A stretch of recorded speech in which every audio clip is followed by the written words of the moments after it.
Welcome to another episode of the Days to Happy podcast. We're pleased to have our guest, Tanisha Crowder. Tanisha works at TriNet, a company that helps other corporations to function to their optimal levels. Tanisha is one of the most awesome individuals that you can meet. And so, Tanisha, thank you for giving us your time today. Well, thank you for having me, Maurice. I really appreciate it.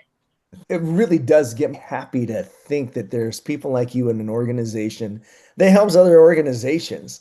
And we were talking about where you went to school and good old North Carolina. Who could argue how cool that is? I agree with you on that. University of North Carolina at Chapel Hill, it was the place, still is the place, and always will be the place. It's a wonderful town. But when we were also speaking, we were talking about mental health in the workplace, mental health in general. When I had originally reached out to Kathy, who is a co-worker with Tanisha, about who would be a great person to talk about mental health, your name came up immediately. Wow, that's so nice of Kathy. I really appreciate her. And yeah, she's definitely a wealth of knowledge within herself. But yeah, I'm passionate about that and definitely want to create spaces where people really enjoy coming to work and they're bringing their best selves. So yeah, that makes a lot of sense to me.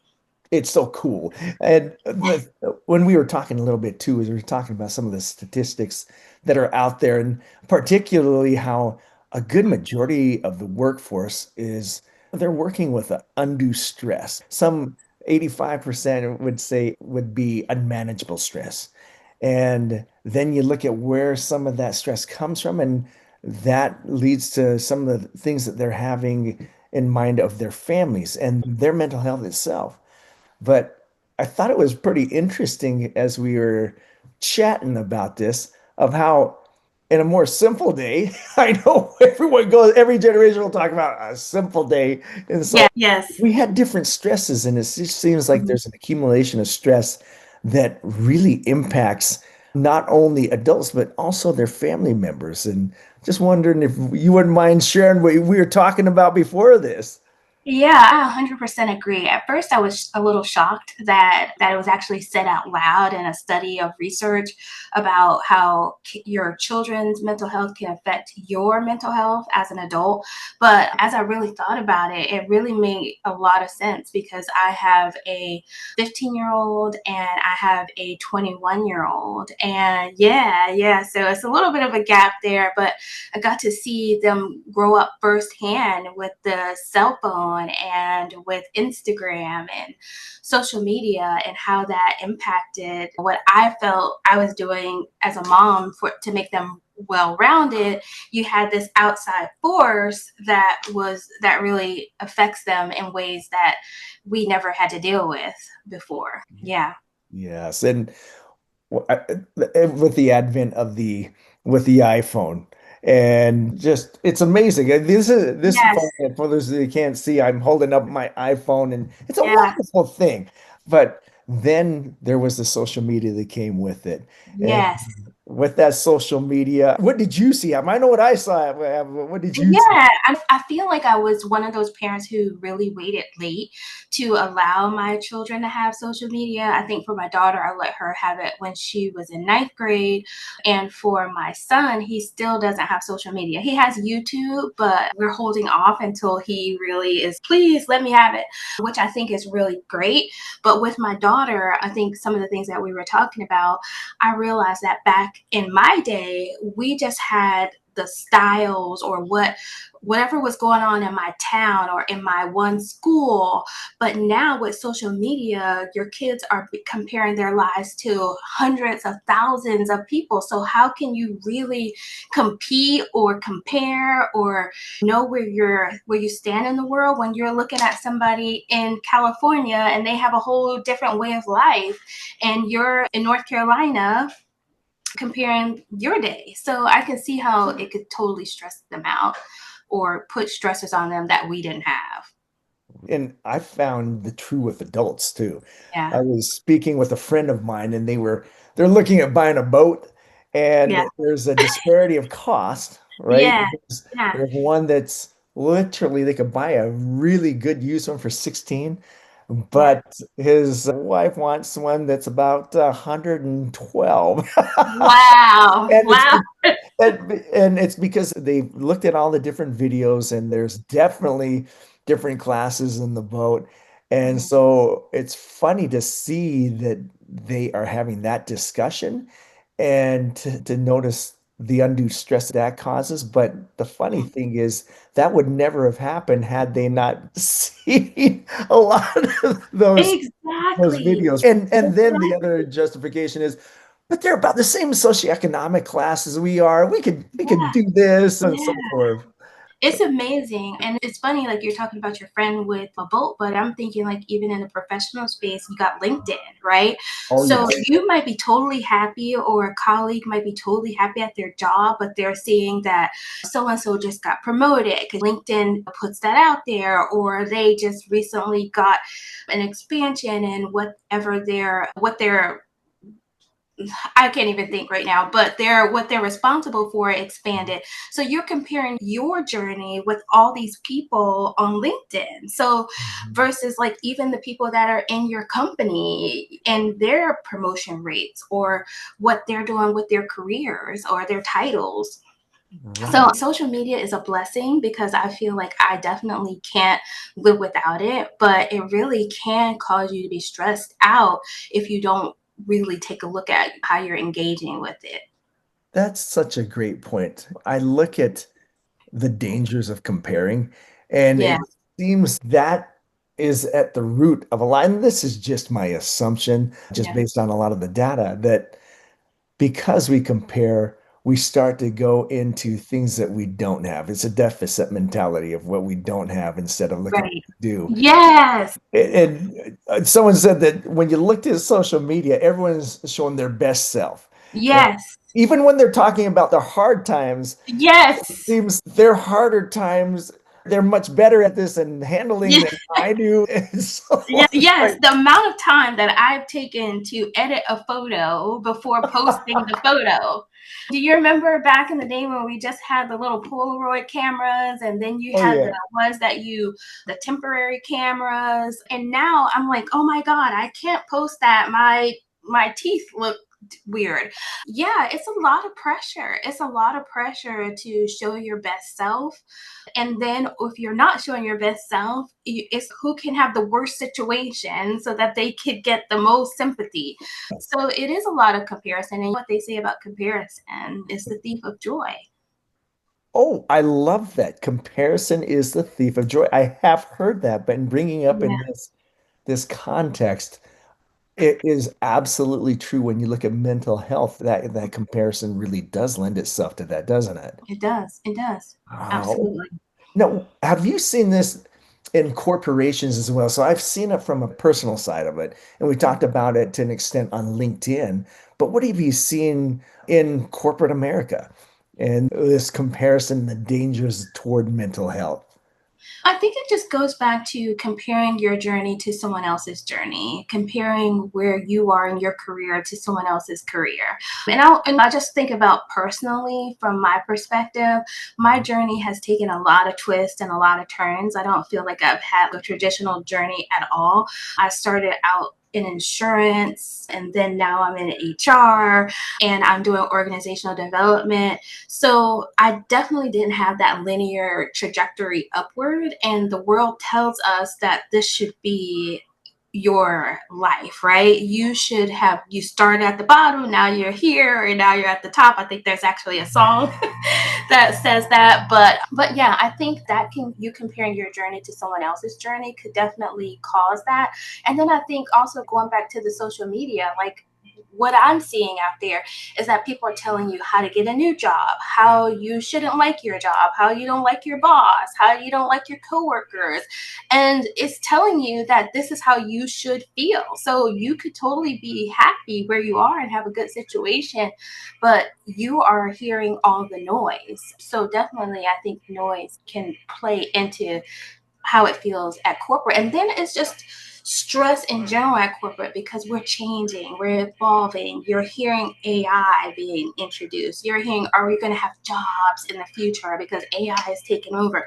And it's what AI? Is the robot coming to do my job? Is the robot going to help me? So it's a lot of things that people are dealing with. And then loneliness too.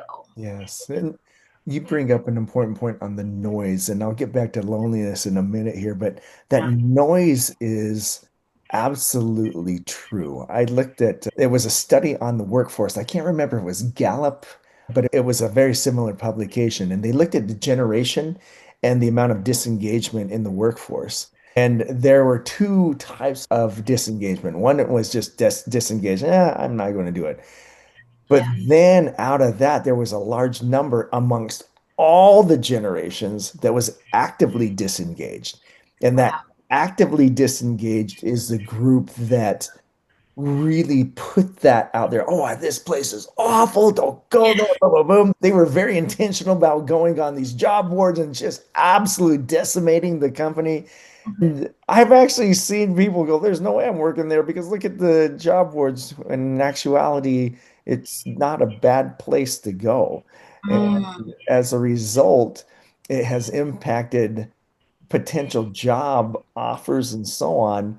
to I just foregone something, a potential big opportunity. Yeah. Have you seen that? Yeah, I've seen that. I've absolutely seen that. And I feel you're seeing this from like, all the generations. And I feel, especially with Gen Z, I Yeah. feel like they're looking at all the things, all the data, because they grew up with the data. They grew up with Yes. researching. What does the survey say? Or what are they saying in the comments? They research greatly, right? Where I think maybe like a Gen X or boomer generation was just like, okay, you didn't really go to work to live your best life or have mental health. You went to work to just get your job done and you stayed there for multiple years.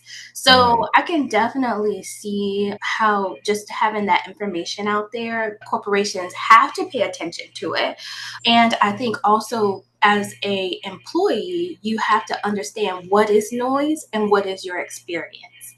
Because most people, when they go out there on those job boards, it's not really a large percentage of people that are going to be like, yes, I enjoy it. They're going there because they had a visceral reaction to something. Yes, yes, yes. That's so true. I'm going to go back to another piece, and that is we have a common friend, Kathy, over there Yes. with you. And Kathy used to report to me, believe it or not, this is a long No. time ago. Oh, I this is know, good. right? You didn't say that. You should No, start I did. This is a long time ago, and I just remember just seeing her potential and go, man, this kid's going to go places, type of thing.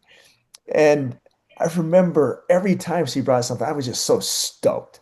wow.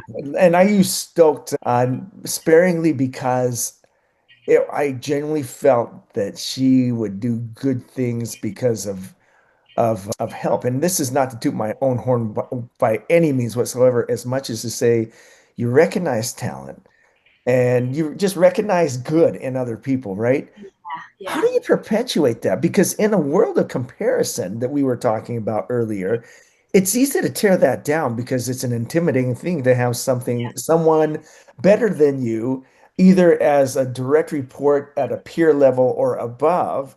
And instead of building up and being the greatest cheerleaders for those individuals, again, returning back to that scarcity mentality of, man, I'm not going to get somewhere if this person's there.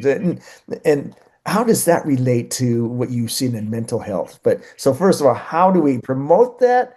But then also, how do we nurture that as well? Okay. Yeah, you might have to remind me as we get through there because, yeah, when I think about Kathy, Kathy is a wonderful example. And I feel like Kathy does this really well as far as being a leader and giving opportunity to people and how opportunity and how seeing someone's potential can really fuel and ignite what's inside them. And when you're ignited and you're moving forward, I'm not a therapist, I don't have a therapy degree, but I will say that when you're moving forward, it's harder to be depressed, right? Because depressed is basically saying that you can't move, you're stuck, right? So you're depressed. So with her seeing potential, and I'll just give like a quick story of her doing it to me, and maybe this will wrap back to I had just started in HR, and I was asking myself, why did I was in 15 years in insurance, and why would I just come over here and do something totally different, right? And I was questioning myself. I was like, why did I do it? And then one day she called me in her office and she's, hey, the reason why you're in this role is because I saw something in you, and I know that you have potential, and I know that you just have to believe in yourself because I see what you can be in this role. And so since that, I literally felt my shoulders go backwards. You know that feeling where you stand Yeah. tall, like a string is pulling you up. And Yeah. I felt that somebody saw me. Somebody was saw who I was, saw my potential. And that said to me that you can do this. You can move forward. And then since then, she would put me in positions where I never thought that I was ready for. And she would say, okay, do you want to interview the CEO? And I was like, you could totally do that, right? Like she could totally, in her role as VP Yeah. of talent, do that. Or Right. chief talent officer could do that. But she allowed me that Wow. moment in time. So of course I'm gonna shape it. I'm gonna make it sure it's pretty. I'm gonna make sure it's perfect because I know that she sees me. She sees my potential, and I am representing I'm representing her name. So in that example, what I'm saying is that when you feed into someone, and like you said, you saw her potential, when you feed into that, I think it's like that multiplier effect because Mhm. now she's multiplying it. So now when I have someone, I'm like, wow, you really knocked it out in that meeting today, and the way that you showed up, and I'm specific with what they did, right? I'm not just saying, oh, you did awesome. The way you commanded the room, the way that you organized that meeting, the way it flowed, and then that person now goes to that next role, right? Or that next position. They say, I know how to do this. Somebody saw me. I'm visible. Oh my goodness. I get goosebumps listening to that. Oh Literally, wow. I got goosebumps because one of the questions I was going to ask you had to do with how do you deal with loneliness in the workforce? And I'll return to what you just shared too. When I first moved to New York City, and that place is nuts. I love that place. Lived there for a decade. So much energy. It's off the charts. Yes.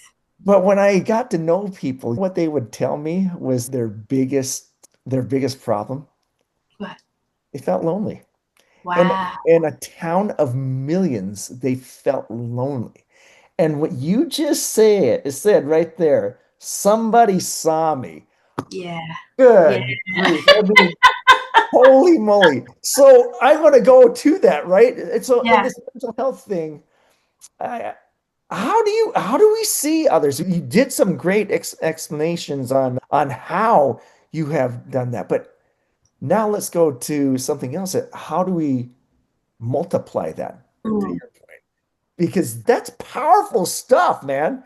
Yeah, yeah. I can firsthand witness, and I'm speaking not just from theory, I'm speaking from heart and from my experience.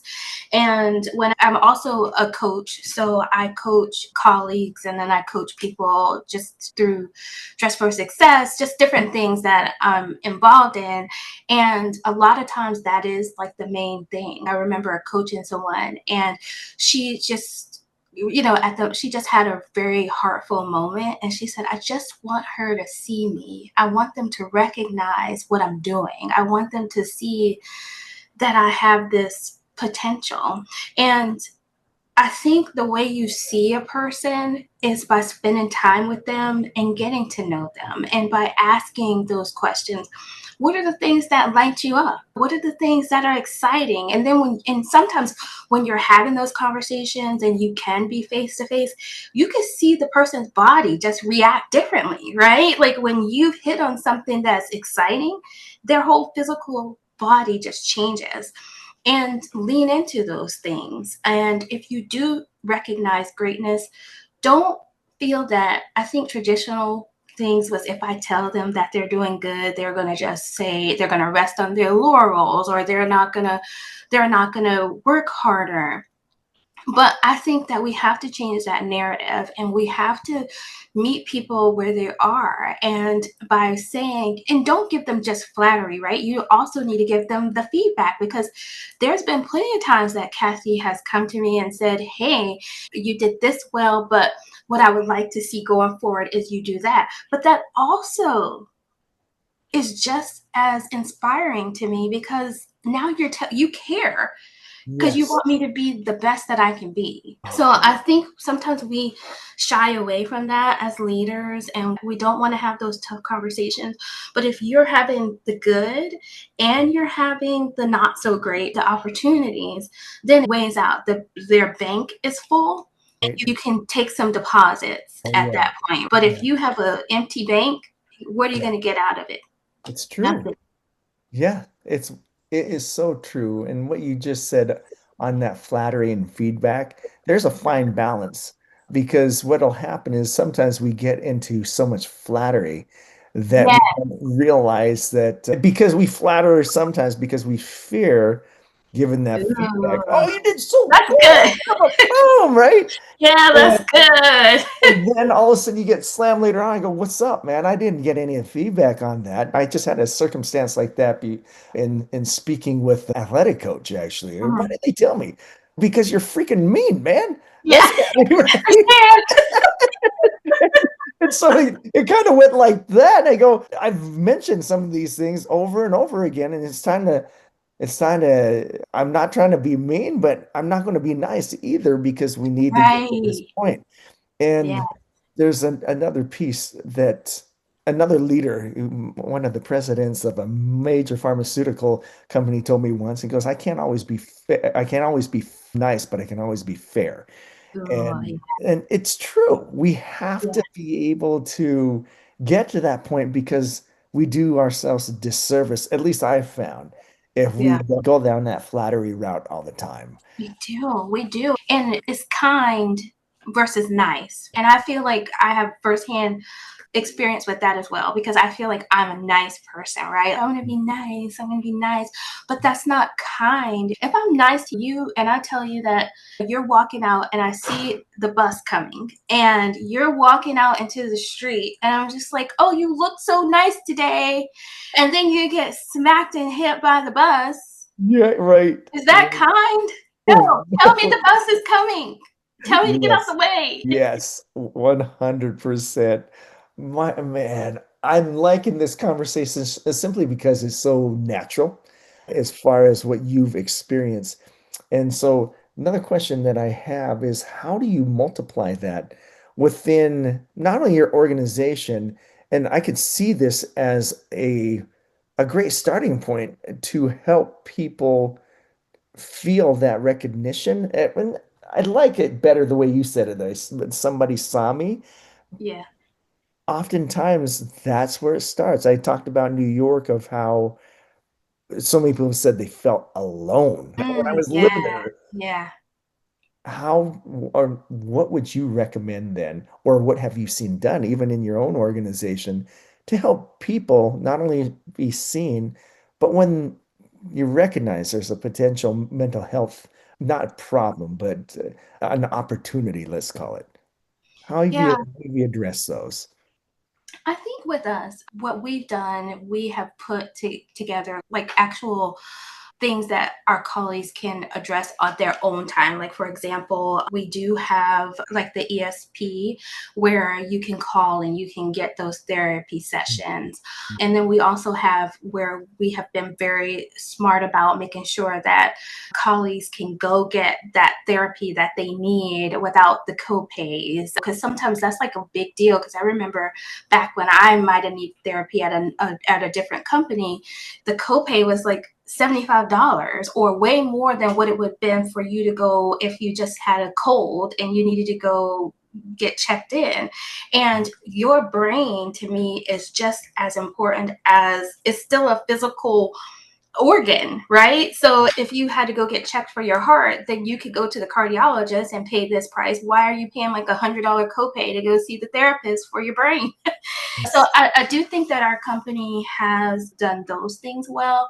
And I think we've also, with us being remote, a remote first company, Yes. we've also created these pockets of water cooler time where we do have like different things that people can get involved in, whether it's our colleague resource groups where people can join and be a part of something larger than themselves. We do have where we celebrate people who go to some of our, sorry, I'm trying to think of all of our things and I might have to put it in the chat later. Yeah, you're but fine. but we have definitely researched that space, and we've tried to create these pockets of circle time where people can connect. Because I do think that is important, whether you're extroverted or you're introverted, and I think it's also on the person too, right? Get involved and find, like in my community, we'll say, get in where you fit in, right? So you also have to take that first step, and it might be very scary, but showing up is part of it, right? So show up to the things so that you can get that extra support that you Right. need. And I don't know if that totally answered your question, but It does. As a matter of fact, it leads to another question, if that's okay. And that is, sure. a lot of times the employee assistance program that they have so many good options and so many great resources for mental health. A matter of fact, that's one of their primary aims, right? Is that mental health. Yet only about 3 to 5% utilize those Mm, things. wow. At least that's what some of our studies have shown. And first of all, it's just the resources are there. How do you get over that stigma Ooh, to that's a good get question. that? Yeah, and we actually have a CRG or colleague resource group that is dedicated to, and it's called the Trinet Lighthouse. And basically, what they do is talk about mental health, and they talk about it in a safe space so that it makes people feel like they can.